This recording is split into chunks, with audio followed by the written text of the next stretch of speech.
On the passenger side, there's a fuse box cover. You can grab the constant power right here, the first one.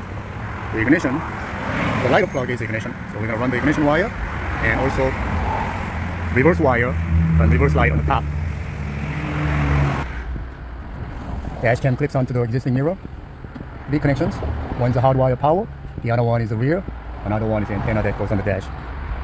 To remove this back cover, there are two torque screws. There are 15, one on each side. And the reverse, right here, the reverse color is gray-green, right at the light. Which is this one here. So remove the rubber grommet. We're going to shoot the wire through inside, come out, run to the back.